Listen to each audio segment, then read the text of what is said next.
Tagweda ndini sangwadzispiwe kachidza mapfumo pano pakanoiwa nyai broadcast haiwa titere tiri kuona vamwe vari kutiteera on Facebook. Michelle kanoi sangwadzi moro tarisai tapinda sangwadzi moro imatoko mese vari kutiteera tabva tandouya pano zuva ranyasi ndakakunyepai kuti inini samutoko ndinobva ndakudaidzai ndiri kuda kudaidza vanasahwira wedu kuti vauye kotinyepa zvatinoita muswesondo wese tinouya panapa tichitandara naiba. Aiwa tinofara kuti muri kutiteera.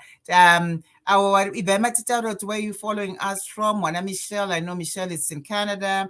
Tarisai in the UK. I know we have followers vari kuAustralia, kuNew York, Cromwell,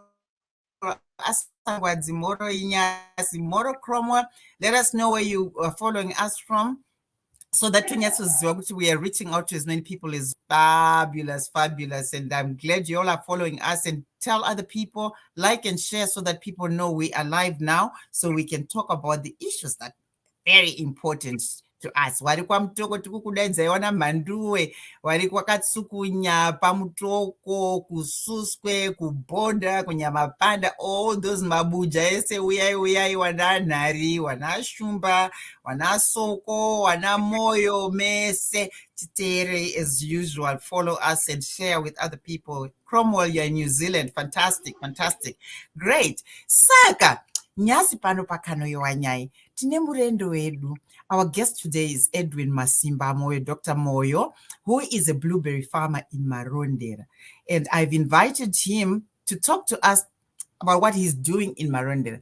I know most of our conversation probably will be in English, because we'd like people who are in the diaspora to follow us and understand what he is doing. Edwin has been my friend for a long time, and he's been farming for the longest time.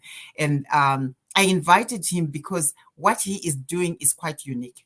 I know when we're talking of African farmers in Zimbabwe, mainly they are growing maize and peanuts and stuff like that. And, but what he is doing is quite an unusual innovation and initiative. And I think we would like to hear what he's doing so that we grow. We can't grow unless we do new things, other things. And Edwin has been a trailblazer really in farming. He's been farming for the longest time. Okay, I'll get there later. Right now, Edwin, I would like you to go in and usually you tell them who you are and where you are, what you do, just briefly. And what that's what we do when we get a guest. We invite them in the house, we give them water to drink, we talk kwazisa nemtupo wao. Saka kwazisa vanhu uvataurire mtupo wako nekuti unoita basa rei. Then I'll go in and then lead the conversation. Kwaiwai, Madam Toko, how are you all? My name is Edwin Mutupo Ndi Dewa Moyendizo, and many thanks to my friend Spiwe for inviting me on this program, and I hope we're going to share some views together. Interesting things that we are doing out of Marondera. They are new things. I always believe in doing new things. We've farmed several things in the past, We're exporting in the UK supermarket chains, Tesco's, with other products like runner beans and so forth. Now it's time to look for Okay. other products. Okay, great. Thanks, Edwin. Again, would like to tell people what Kano Iwanya is all about. This podcast is very community facing, and what we do initially when we started it, we wanted to showcase Mutoko and what's happening in Mutoko, people who are doing unusual things or who are doing progressive things and developing in Mutoko. That was the idea. Then we realized that we would like to make it an educational podcast and invited guests from, they might not be from Mutoko, but if they have a certain skill set or they have a certain knowledge and they want to address certain topics that would benefit people from Mutoko or in general, we invite them on our podcast and we talk to them. It's a conversation. Usually we do it both English and Shona. It's very conversational and very easy go. And we have learned a lot of things over the past 14 months because this program has been going on for 14 months. It's amazing how time goes so fast. But again, the knowledge that we've gained, I'm sure a lot of people who have been following us are appreciative of this, and it's great. And as I said, today I have invited Dr. Edwin Masimba Moyo. I like to call you Edwin Masimba Moyo, who is a farmer. It sounds funny, a doctor who is a farmer. He's not a medical doctor, but he's a professional person. He's been in investments. He's been in business for the longest time, from way back in the, I think, early 90s when you went into business.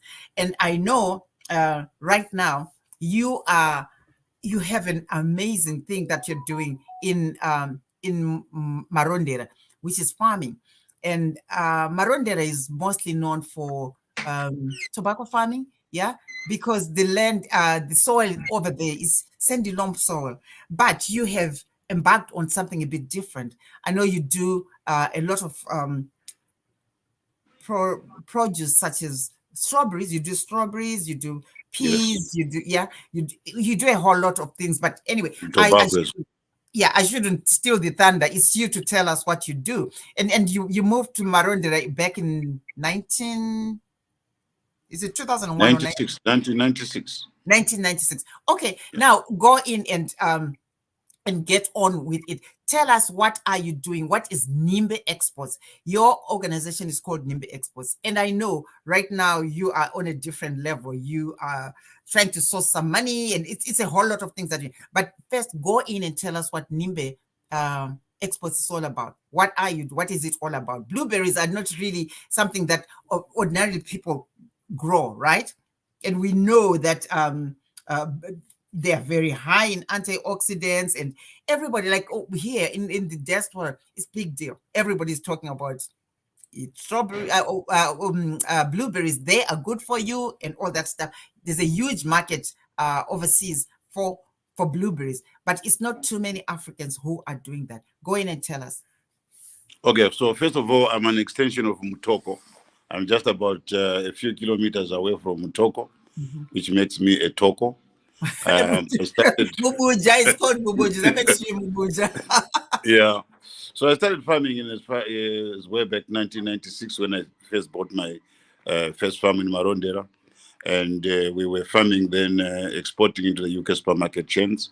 We were looking for warmer climates and moved as far as Kondozi. Those of you who know the Kondozi story will remember that there was a big fight with government when they tried to take that farm, which they eventually took.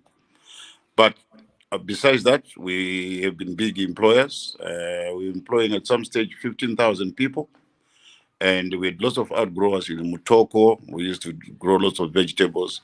We used to do peas with outgrowers. And the company has moved on. Initially, it started off as Micho and Micho. Then we moved from there. It became Lonro. And then from Lonro, I then took over and named it Nhimbe. Nhimbe is an African word which means just farmers getting together for a bounty harvest. So when you know, Komto, you have Nhimbe, you call farmers together and they were going for a bounty harvest. We had relationships with international people. We teamed up with buyers. And from there came the idea of growing blueberries and stone fruit. And we did our first experiment of blueberries in 2009. And from 2009, it's been experimenting, not really doing the right things, but also learning. And sometimes I say, if you're not making mistakes, you are not learning. So we made lots of mistakes. Now we're at a stage where we think that we've got it, we can do it. We grow a special variety of blueberries, not all these blueberries that are being grown in Zimbabwe, but ours is a special variety, which is got Australian breeders, and it's called OZ Blue. OZ Blue, which is the marketers are United Exports. They're based in Australia, and we supply the big chains, supermarkets in the UK, in Canada, in the States, and in Europe. The only supermarkets we don't supply are Australian supermarket chains because those are taken care of by the Australian breeders. But we're also opening up, looking at the Chinese market. Okay. So yeah, but, that's us. Yeah, that's very impressive because you gave us a ballpark of what you are doing. But before you started doing this OZ blue, what are they called? OZ blue? OZ Blue. Yes. OZ Blue. And as you said, they're specifically for export to certain regions, right? Well, no. They're exported throughout the world, but we cover certain regions ourselves. Okay, but Why you Zimbabwe? do not sell them in Zimbabwe. They are not for the local market. You just specifically grow them for export. Okay, so what they are is Chile is the biggest producer of blueberries, and our varieties are grown a lot in Chile. So there comes a time when Chile is not in the market. From July, August, September, up to October, Chile is out of the market. So we are sort of a filler. Our weather is very good for that. So when Chile is out of the market, these guys don't want to be out of the market for 3 or 5 months. They want to be in the market 12 months in a year. So when Chile is out of the market, Zimbabwe, South Africa, and Zambia are filling. So in Zimbabwe, I'm the appointed grower who has got I've got the plant breeders' rights registered with the Ministry of Agriculture.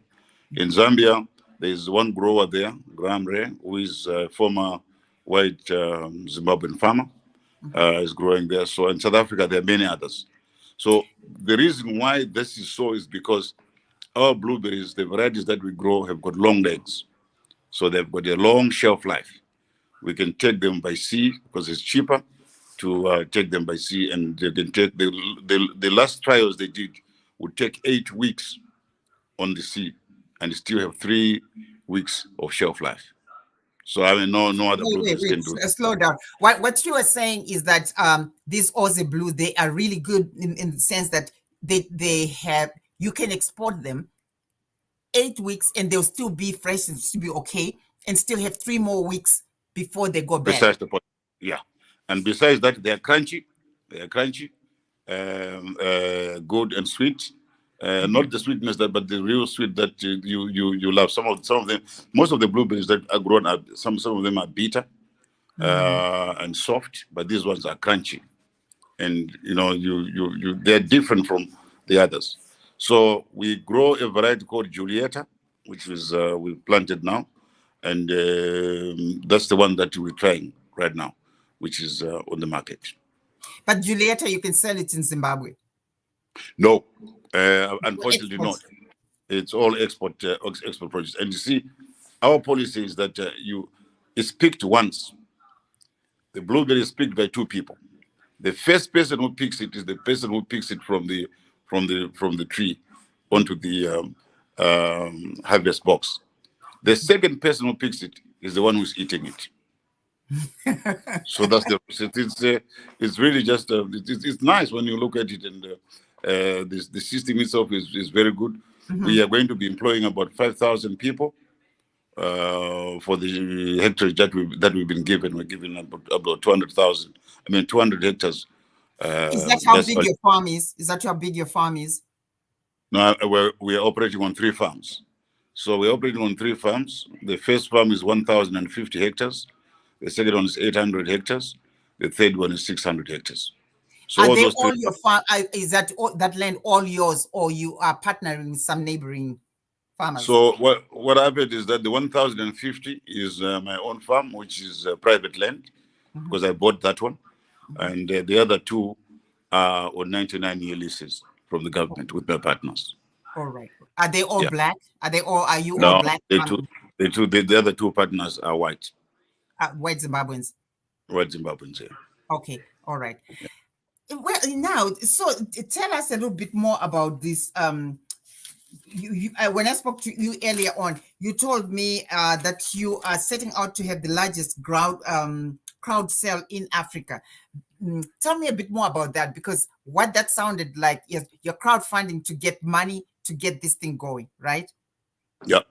So Okay. I'll tell you tell what us happened. about that. Okay, I'll tell you about that. We first of all, we have done crowdfunding already on solar. Our crowdfunding is the biggest crowdfunding in Africa so far. Biggest solar crowdfunding in Africa. I mean, it's all dotted there. So we went onto the market to raise 1.4 million to power our pack house and the solar, the blueberry project, because we wanted to look at new ways of doing things, reducing carbon emissions, and so we put in the solar. We raised that money. We raised that money last year. The solar is working now. Okay. Now Maybe while you're there, let me share what I have here, so that people have an idea how huge this thing we're talking about, right?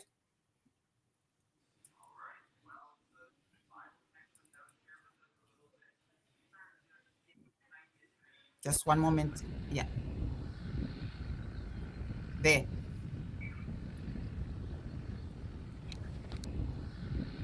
Okay, so the part you see, this first part you see is the pack house. You see the panels there. Those are the solar panels. These panels on top of that huge thing. Yeah, at the moment we've got about it's 500 megawatts, and with 1.1 megawatts of battery, which is the biggest storage facility battery in Zimbabwe at the moment. Okay. 1.1 megawatts storage. And when you look at the far end there, those are the greenhouses for the blueberries, all powered by solar. And so when they are picked from there, they come straight into the pack house. No one touches them until they get to the market. So, do you grow blueberries in greenhouses, or you can on open ground? You can do both greenhouses and open ground, but because we are prone to frost, we grow them in greenhouses, and also we grow them in pots. And we use there's a special soil there called koya, which they get from coconut, and it comes from India, and that's what we use as the fertigation. But that's you plant them in that koya. So they are all in bags, and you can move them. The advantage that we've seen is that these blueberries that you can grow them on non-arable land, because now they're in bags. You don't need arable land to put them, so you put them in bags, and they put a special fertigation system that is used. Okay. So that's what we are. Do you need water? Do you need? I assume your farm is very close to lots of water, right? We have 5 dams on our farms, and we can go for 3 years of drought without really having any problems. Yeah. Tell me about hydroponics, because I read a little bit about hydroponics as a way of growing these blueberries that is pretty good. And tell us a little bit more about that. That's when they use a little bit of water for every plant, isn't it? Yeah, that's correct. But hydroponics has just moved on. The technology has moved on now. They've got drip, which is put in every bag. They put 2 drips, and it's monitored from the tank to see how much each blueberry will get in terms of water. In that water, there's a fertigation unit. When the water comes in together with fertilizer mixed together, and the blueberry is fed only so much per day to allow it to grow. Yeah. So hydroponics is now is old technology. It's moved on. Yeah. Or is that so? Yeah, it's moved on now.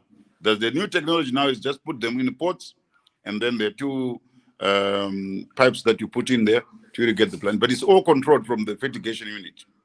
It will tell you that so much water is going to that pot, so much in that pot. Or if you say you want to feed all of them, it will tell you how much fertilizer is going in. It will tell you how much water you must feed. It will tell you everything else, how much chemicals you take it per day. And is it kind of like digital? Is it computerized or? Yes, it's computerized. Everything is computerized. Yeah, it's in its own fertigation unit, and all the pipes are connected in there. So it will tell you automatically once it's reached its limit, it switches off. It is fed all the plants. So that's the new technology. So it's really exciting and fascinating. Yeah, definitely. Let's go back to talk about this largest crowd sale in Africa. This crowdfunding you're doing. Explain to me how that you did explain to me a little bit. How are you going to raise this money? And what I gleaned from what you said to me is what you're reaching out to people to buy is like buying shares in the blueberry, in the Oz Blue farming. Yeah. Blueberry farming. Explain that in detail so that we know, because I know you're reaching out to people who are in the diaspora who might want to invest back home. You as Nhimbe, you are just the farmer. You grow the Oz Blue in Zimbabwe. But what you're trying to do is get people to buy into that. Go. Okay, so this is the second part. Okay, the first part, as I said, is last year when we raised 1.4 billion for solar. Okay, so the way it was divided is that, each panel, and every investor bought one panel. Okay, or two of them divided into a panel. So you own a panel on a solar. A panel of project. solar. Of a panel solar, of solar, like I showed you. Yeah. Exactly, in Zimbabwe. So they invested in there as a crowd sale. So we've got lots of investors who bought in there, and those investors are now receiving their their profits from that. So that one is going to go for 15 years as the first part. The second phase, which we are going to go on soon, is the actually blueberry one, where you buy a token on one plant. So a plant is a token on its own. It's one plant, it's a token, 25 cents for that plant. So as an investor, you can buy that plant at 25 cents, or 25 of you can share $1 each. You buy that plant. That plant belongs to you for the next 5 years. It's my blueberry plant. It's a blueberry plant, yeah. Excuse me. It's guaranteed by the market, because the markets are the ones that buy. So you get a return on your plant for every yield that plant gives. You're getting so much money out of the sales for the next 5 years. But that is not only the end. It's also tradable. We have an exchange where you can actually, it's like a share. So you may be sitting in London, or you may be sitting in Canada, and you've got 10 plants on our farm. And you own 10 plants of blueberries. So you're a farmer. In other words, you're a farmer, but you're benefiting from those. But you also may decide you don't want to go for 5 years with that plant. You may want to trade it. So we have created an exchange where you can actually trade that and get money. So there are two things: you go for value, or you go for income. Your income is the yield that you get every year as we sell the blueberries. So for the sales that we sell every year for the exports that we do, you are entitled to revenues. Or you may decide, look, I mean, the value of my plant is X, for the next 5 years. I want to sell it. Then you can sell it to somebody but there will always be buyers and sellers on the platform. So this is very exciting, because what then happens is that a lot of our people who are in the diaspora and don't live in Zimbabwe are looking for investments. And some of them have been putting money in investments that actually sink in Zimbabwe. But this is an investment that allows you to earn money while you're still in the diaspora. It is protected because it's guaranteed by the markets, who are the supermarkets that are buying, and they'll pay directly into you. What comes to Zimbabwe is what comes to us, less what has been paid to investors. So we are not giving our money to Nhimbe. We are not paying our money to you. No, you're not giving the money. Nhimbe is just an administrator. You are just the growers. You're just the farmer. We're just the grower. We are just the grower. and managing everything. But the money is going in the platform that is owned by the markets. So the markets are the ones that pay you. So once we have sold, the first thing that comes out from there is their expenses and the monies that must go to the investors.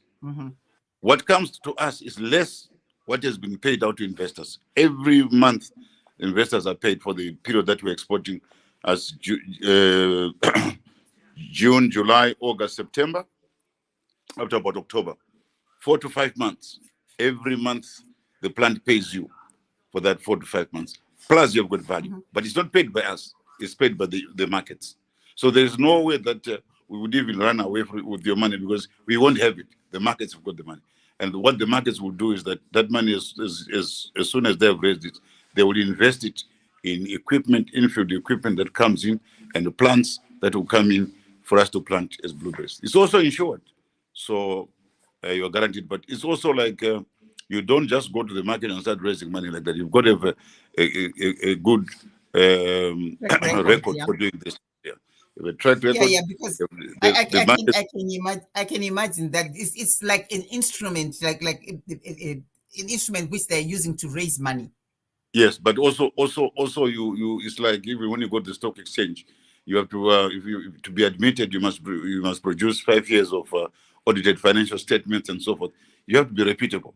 So the markets underwrite because they know that we can grow. They know that our chances of failure are next to nothing. They can guarantee it. So the investors will then put in money and they are guaranteed a return. But that only pays you for 5 years. After 5 years, then you are paid off. If I still want to do another 5 more years, could I do that? Yes, sure. If you want like a long-term investment, then I can go back and buy some more, like buying more shares, right? So we encourage that if you want to buy again after 5 years, you go for the newer varieties. Because you can imagine if you're going to lock in an investor for 10 years, in the 10 years there may be newer varieties that are coming online. Yeah, better investments. So you lose out. So the best is 5 years. At least 5 years is a good plan. In 5 years, after 5 years, if you want to invest again, you are going to invest in newer varieties.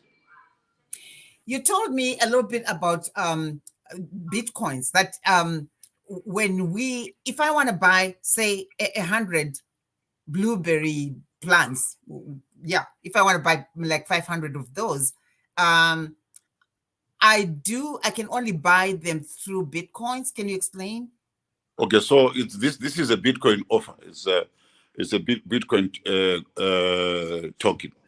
So if you invest your money in US dollars, okay, it is converted into Bitcoins. But there is an underlying, asset that the Bitcoin is buying. It's different from the kind of investment that were being made in the past, where you just put money in Bitcoins and they say, okay, you expect such a return, and then tomorrow morning you're told that, well, the Bitcoin has fallen or the Bitcoin has risen, so you're going to be paid out. Now you have an underlying asset. What does that mean? What does that mean? It means it's not speculative. It's not speculative. You're holding a certain asset in Zimbabwe or anywhere which is a blueberry plant, and you can actually see that that's my plant. It's X. How many plants are there? If there are 10 plants, you can see them. You know that in the next 5 years, this is the yield they will give you, because we will tell you that for every plant you get 5 kgs of blueberries. So is that an estimate that you give for one plant, so that I can sort of calculate? Okay, go ahead. And then plus the price that you get, and then you multiply that, and then they'll give you a yield for it, and that's the yield. But it's also got a value. So it's not like investing in a Bitcoin where you don't know where they've invested. They just say, buy Bitcoins, and you buy Bitcoins. You don't see it physically. This one you invest. Yeah. No, you don't. And once you start talking of Bitcoins, I'm sure most of the people who are following, if they are like me, it's like, no, I'm not doing no Bitcoin stuff. But exactly. That's why I wanted you to explain, because this Bitcoin stuff, cryptocurrency is just like everywhere you go, everybody's trying to sell you that. And you're like, what am I going to purchase with it? Because the problem is, once you have it, what do you buy with it? Because it's not real money, right? And where is it? You don't see it physically. You don't see it. It's a virtual money. It's a virtual currency. You are told that this is the yield, And then sometimes you don't get that. Sometimes you're told that the Bitcoin is fallen. It's just lost value. And your people have lost money in that. But in this case, it's a Bitcoin, which is actually linked to a token, which is a physical token that you can see. Why are we going that way? Why can't we just pay our US dollars and then, if things go better, I'll come to Marondera and uproot my 10 blueberry plants? Why are we going the Bitcoin bit? No, the Bitcoin is just the currency. It's just the currency, but you get your US dollars in return. Every time you get your US dollars return, not be, what you get is not a Bitcoin. You get US dollars return, but it's just the currency itself is Bitcoin, by virtue of the fact that it's a Bitcoin sort of a platform. Okay. But what you get are US dollars. So when you convert your money, you put your money, it will show you in the platform. It's going live in the next few days. When it's live, it will show you exactly where to place. You place it in, you invest your US dollars, they immediately convert into Bitcoin. Where will we find that platform now? If people are interested and want to just check it out, where can they find it? As soon as it is live, we will publicize to the number of sites, and people should be able to buy it. So at the moment, it was just the front end that we've developed. It is going live in the next 3, 4, 5 days, if not a week. Then it is going to go live. And then when it goes live, everybody will know how to invest. So invest your US dollars converted into Bitcoin. So you're holding a token, a Bitcoin token of blueberries in Zimbabwe. But when it pays you a yield, that yield is payable to you in US dollars. Okay. But how has the interest been like? If you think people are excited, interested, or people, do they know enough, just like you are doing right now, trying to explain to us? Have you gone all out to explain to people so they know, right? Yeah, I think the excitement is there. A lot of people have been interested in the Bitcoin, but a lot of people have lost money in the Bitcoin because they've been they have not invested in a physical asset. Now is the first time that we are relating the Bitcoin to physical assets, and they can actually tell how those assets are performing. So I think it's a better way of investing, and we're likely to see that the Bitcoin is going to get more value because now there's an underlying asset in which you have invested it in. Whereas before it was just, give me so much, we're investing it, and you didn't even know where it was invested. In this case, now you know where it is invested. You can follow it. You know where the asset is, the location of the asset. You know where it is. If you're coming into Zimbabwe, let's just say you're from Canada, you bought 12 plants, and you want to come to Zimbabwe. You say, I've got 10 plants at Nhimbe. You can come and show your certificate. I'm an investor. I want to see my plants, and we'll show you. Okay. These are your plants. All right, so that sounds good. I mean, because next time I'm in Zim, if I buy mine, because I might want to come and eat a little bit of my blueberries there. I mean, if I buy 10 plants, I want to see my plants, right? Yeah, you want to see your plants, but you will not be allowed to eat them in Zimbabwe because they must be sold for you to get the income. So yeah, that we thought for us is very encouraging because the first one was very successful, and this one we're raising 2.5 million. That's why it's 100,000 tokens, which is 100,000 plants of $25 each. 25 cents. $25 each. Oh, they are $25 each. So one plant is $25. Okay. One plant is $25. So the 100,000 plants, which makes it 2.5 million. Okay. All right. Yeah. What would you say to other farmers? Because this initiative is just really quite exciting because it's not something that we're used to hearing or people exporting that. Zimbabwe is a very difficult country in terms of raising capital. You must understand that we're under sanctions and not many banks will operate here. So you got to find new ways of raising money that actually don't lock capital in Zimbabwe. But this is also international. So you take the risk offshore. Like in this case, the risk is with the supermarket chains. The investors are taking the risk of the Tesco's and the Canadian supermarket chains, the Carrefours and all those things. They are taking that risk. They are not taking the risk of Zimbabwe. It's offshore. So a Zimbabwean who is actually investing in an asset in Zimbabwe that pays him offshore and is living offshore is good, because he Yeah, then says, look, you can see the value. But if you're going to say to him, invest in an asset which is in Zimbabwe, and I'll pay you from Zimbabwe, that man is likely to lose lots of money. I've got some questions from our followers. How much would you earn, for instance, if you have 5 plants? And then the other person said, how much would $1,000 in terms of plants get me? Well, if you divide that $1,000, you 25. just divide that by 25. It will tell you how many plants you're going to own.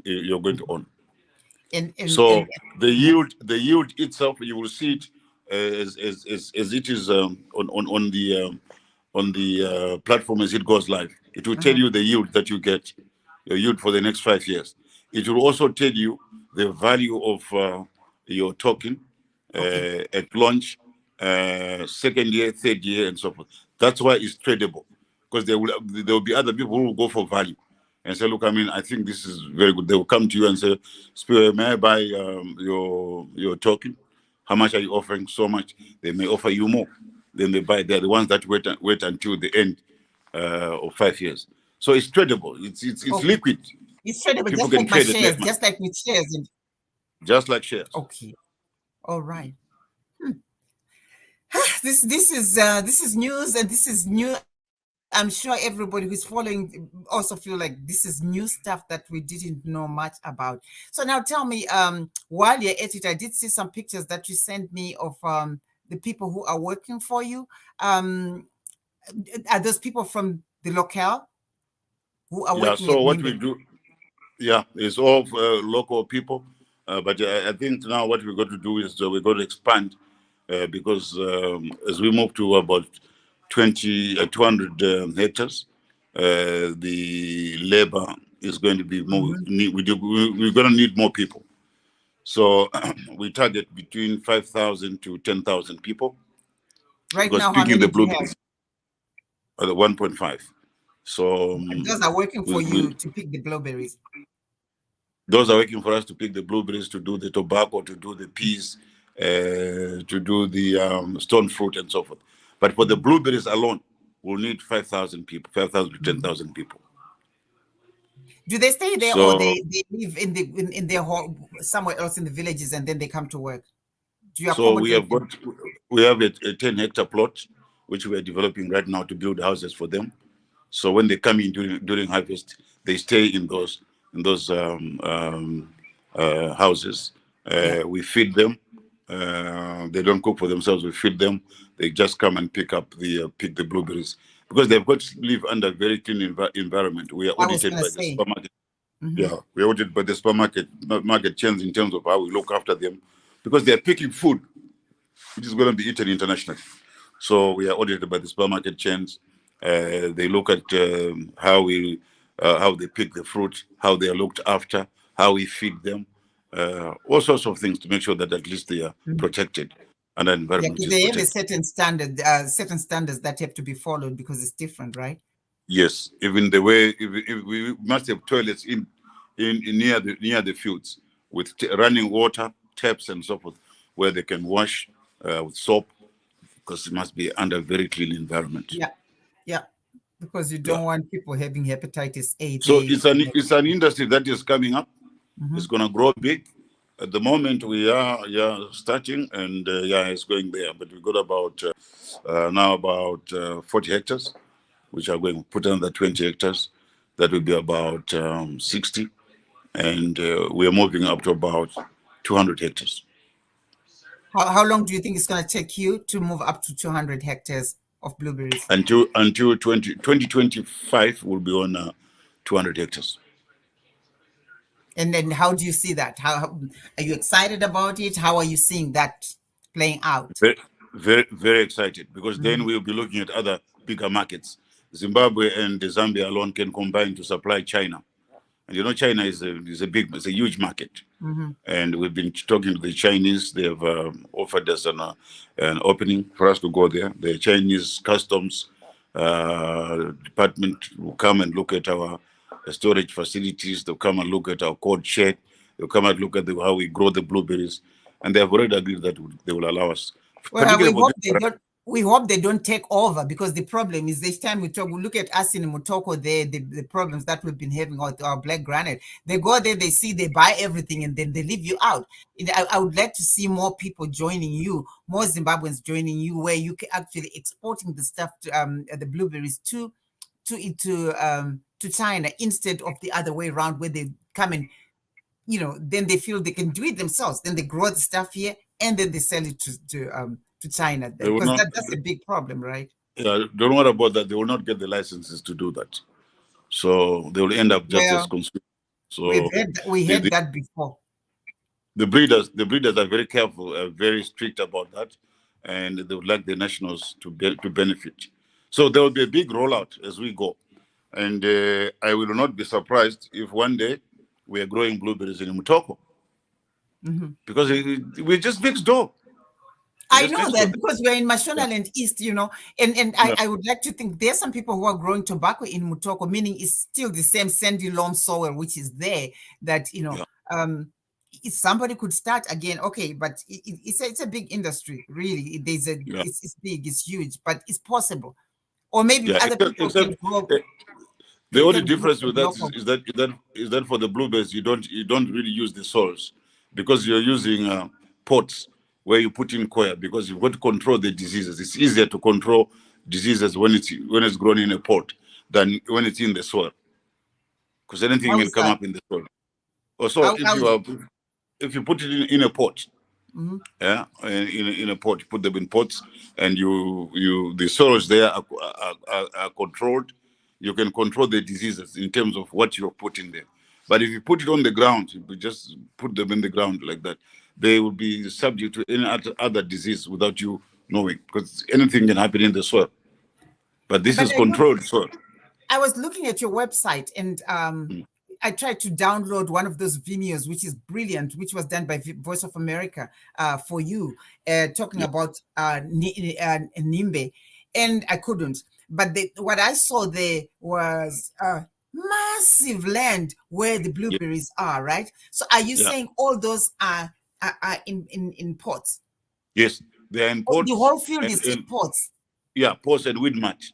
You put weed mulch and pots, so that they're not weed mulch. It's just it's like a carpet.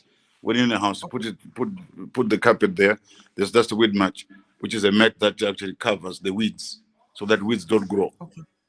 Okay. Yeah. So, and then on top of the weed mulch, you then put the pot, and in that pot, you then put the irrigation system, which goes into the pot, and then you plant the plant. When do you plant yours? But then, do you plant them every year, or you plant them and you harvest so many times? No, you only plant once. You only plant once, and you harvest for the next 15 years. How many do you have right now? I know it's going to grow, like you said, the acreage is going to grow. But right now, how many do you have? How many plants do you have? So 100,000 times 4. You have 400,000? Yeah. Blueberry plants. Right now? Right now. Edwin, that's a lot. That's huge, Yeah, it is. And within the next 4 or 5 years, how many do you want to have? So 200 times 100,000. The mind boggles. Yeah. And that on its own, the turnover on its own will be somewhere around about 80 million US dollars for the 200. 80 million turnover on blueberries only. Yeah. Are you still doing strawberries and peas and all that stuff? Are you still exporting to Tesco and stuff? We do. Yeah, so we do strawberries. Strawberries don't go they can't go that far, because they've got a shorter shelf life. So strawberries will go to South Africa mainly, and United Arab Emirates. We have opened up a warehouse in United Arab Emirates where we sell them. So we combine them with South African strawberries and then sell them there. But they can't go as far as UK, because they don't have that. They don't have long legs. Yeah. So, and also you don't have the freight. The air freight is not reliable, so that's a bit tricky, right? Not only that, but air freight is very expensive. We are moving away from airports because that's not going to be. That's not the future. We're moving away from airlines. Airlines are very expensive, so we're moving more to the sea, which is why we value our blueberries, because they have got long legs. They can be in the sea for eight weeks. They still have 3 years of, 3 months of, 3 weeks of shelf life. Yeah. So By we're the time they excited get about there. that. Yeah. But a lot of these blueberries that are being grown here, not that I've got anything against them, but they will not stand that long air freight. Competition. I mean, Oh, okay. sea freight. They will all have to be air freighted. And by the time they land there, they're going to be more expensive because air freight is expensive. So that's the thing to watch for, air freight. We're moving away from the airports. They're expensive, and you're not going to make money on air freight. Maybe flowers, yes. You used to do flowers, as I said earlier on. I don't know if I mentioned, you used to do flowers. I remember one time when I visited your farm, when you were exporting some roses to Schiphol. Yes. Yeah, but that was that. I mean, air freight was cheaper then. Now you found that after COVID, it just became a different ballgame altogether. And most of the people just went into freight, and it's a nightmare. It's very expensive now. Yeah. So that's where we're seeing the future. Because what we do is everything else that we've been doing, you have to look at the future. We started looking at the blueberries, and we're looking at 10 years after the products that we're supplying, and asking ourselves, what is the consumer going to be consuming in the next 10 years from now? As we talk now, we're asking ourselves 10 years from now, what will they be consuming? How would they like our blueberries? Is it in the same format, or is the new format? So we keep doing research and changing to follow the trends in the market. Those are the trends that we've been following. So yeah, it's exciting, but also it comes with a lot of school fees. Yes. Comes with a lot of Yeah, school fees. I can imagine. I can imagine. There's a lot of learning. I mean, Yeah. you amazing, man. You have your life. I mean, because I've known you since 1981, and your life has changed, and it changed and changed. I mean, you've got 9 lives, Edwin Moyo, and you keep changing, and you amaze me, really. Yeah, You life is amaze a me from process where of you came renewal. from to where you are. Well, it Yeah, is, if you yeah, don't but a lot renew of times, yourself, most you finish. fear, You but must a lot never of be us, we are all afraid. yeah, you must never be content with what you have. Right now, we're doing these things, exciting as they may sound, but there is always something that can be done better. So we're always learning to say, look, I mean, in 5 years' time, where are we going to be? Because you only need to have someone who's got a lot of money, who comes into your business and puts in that money, and you're done. But if you are not renewing yourself, and you're moving a step ahead, you have a problem. Because when they put in lots of money into something like this, and you then move a step further, it becomes difficult for them to catch up with you. But if But you're then, stagnant, on the they other will. hand, what would you tell? Okay, we would like to bring it closer to home. What would you tell a rural farmer in Mutoko? Because everybody who is talking about, oh, there are investment opportunities in Zimbabwe, everybody wants to go and do chicken. Everybody wants to do mazai, eggs and that kind of stuff. What can they do on a small scale? Okay, yours is really huge. This is global. This is huge, right? But for a small scale farmer in Mutoko who would like to get into farming, and what would you advise them to do or to Oh, get into? look, there's a lot of things that make money. Essential oils, essential oils, for instance. You don't need big farmers to do essential oils. You got all this that they can grow. This, I know that in Rwanda they're doing that big time. So these are crops that are grown for small scale farmers. The biggest problem that we've got is our structures that don't encourage these farmers to think outside the box. Because even you find that as they grow those crops that you're asking them to grow, they have got limited markets. And I always tell people that there's no such thing as the market is saturated, or the market is flooded. There's no flooded market, because for everything that you are throwing away, someone somewhere is hungry. Someone somewhere is sleeping without food. but it's the marketing systems that are not efficient.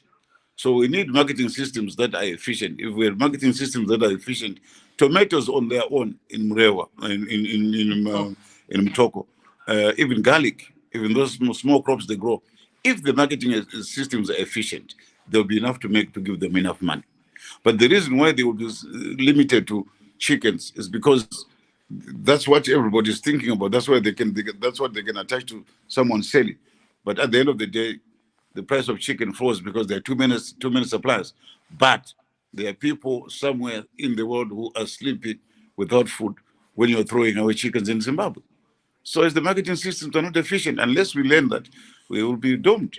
But then who is responsible for that? I mean, isn't it the government that should set systems up so that these people are educated enough to know what to do? Because my grandmother in Mutoko wouldn't know. She just knows, December mangoes, they're plenty, and you don't, zapera, and then they put them in a pit, and because they're just too many. We don't know, right? And these are people who don't have access to information as you are. So how is this going to work out with rural village farmers and who are small scale, really, and with a limited knowledge? So you're right there. Hence, we question the formation of institutions such as Zimtrade, because that's the primary role of going to those farmers, educating them, opening up new markets and saying this is what. There's a lot of markets for dried tomatoes, dried mangoes. The mangoes you talk about, they can also be harnessed to be sold at a time when they are off season, and farmers can make lots of. There's technology to do that. Ripening rooms where you can take the mangoes when they're still green and you keep them, and you ripen them at the time when they're ready to go to the market, when everybody's got no mangoes in the market to sell. But institutions such as Zimtrade, you've got Zimtrade here in Zimbabwe, that's their role.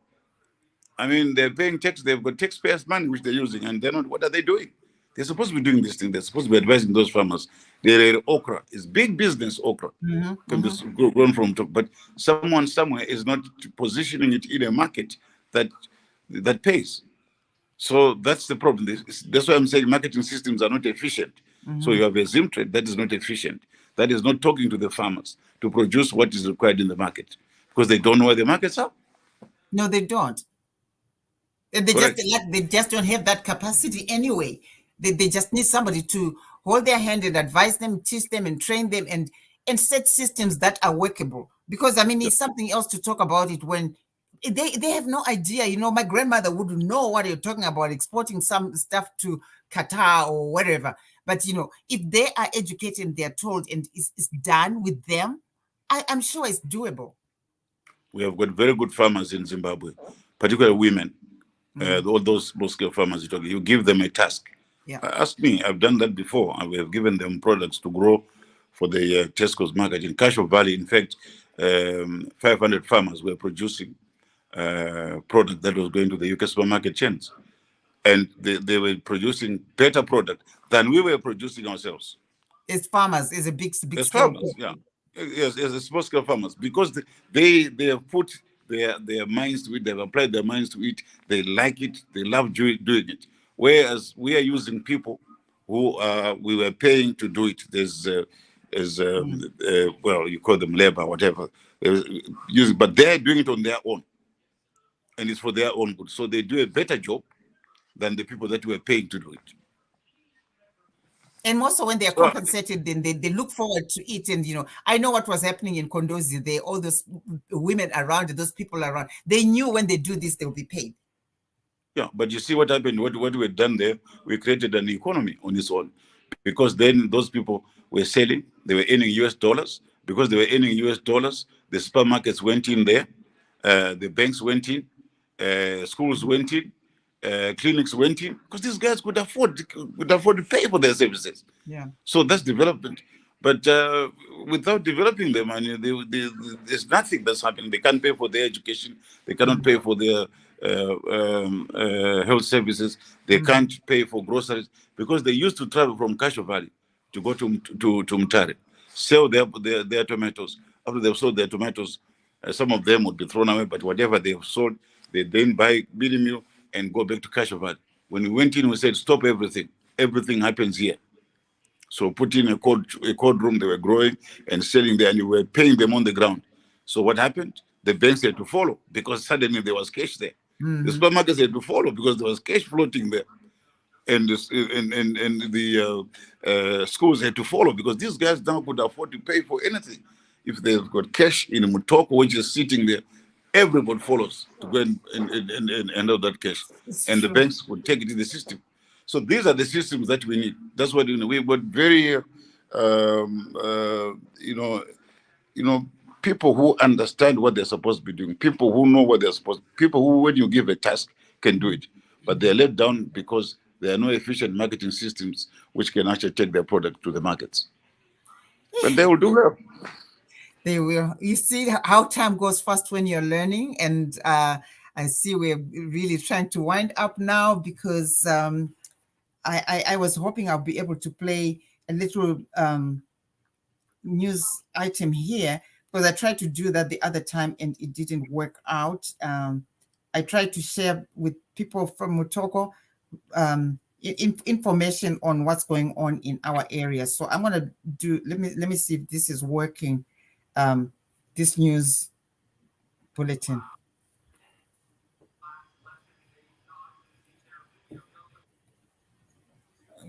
Bear with me, please. Okay. Kanodzai pakano iwanyaya broadcast nawasangwa dzispiwe nyasi inyaya tiri kutanda nyayo inyaya inohwadza nyaya yomukomana Denver chakomoka ano makore 3 uyo anogara kubhukuro kwamasango akarumiwa ano mapere wari kumasowe chano chapfuura zviri kutohwadza ipapa kuti kwaye bambo wache wagoreketa kuti wamai wache wangu wakarara dzakabata kudando wakandomutsiwa mwana arumiwa anobere wakazokwanisa hawo kuridzingenisa pabodzi bono wamwewo kucheche kwawoko kwaye pasowepa zvanga zviri kumboitika zviri kutorwadza izvozvi kuti mukomana uyu akakuwara zvakanyanyitsa zvokutoti kuchipatara kwaari kugomo pasari Mugabe hospital kwai kuri kudiwa mari inotopfuura madhora okuAmerica 300 kuti wandoende koopfeneka musoro wacheyu kuti uchiri zvisvinu chere kana kuti wakakuwadziwa.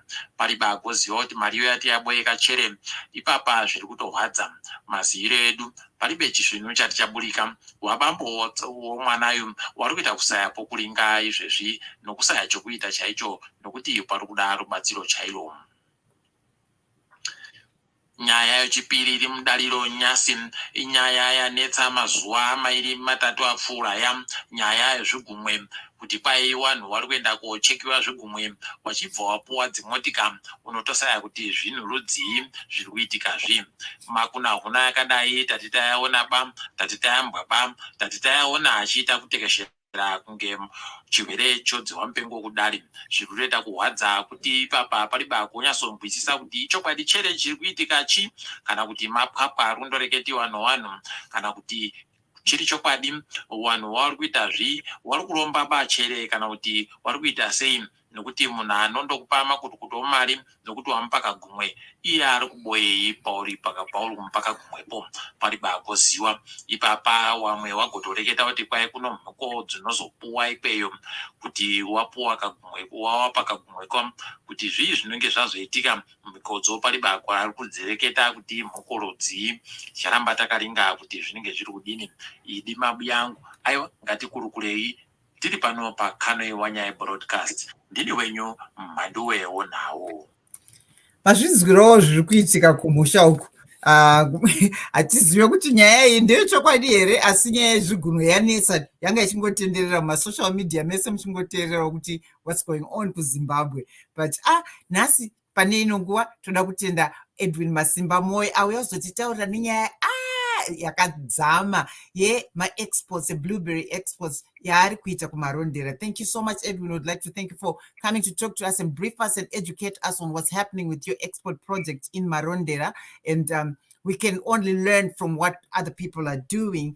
And I am excited that this is coming up fine and people are supporting what you're doing, and they see the future of this whole thing. Thank you so much. And Varikutitera, thank you so much for following us today. And next week, guest, we'll invite another guest to talk to us about something else. I would like to thank you for following us every week, every Sunday. You are here with us and we're discussing and sharing information. And thank you so much. In Zimbabwe, those who are in Zimbabwe, good evening and good night. Those who are in Canada, Australia, in the UK, well, UK is evening, but in Canada, good afternoon, and you have a wonderful day, and we'll see you again next week on Sunday.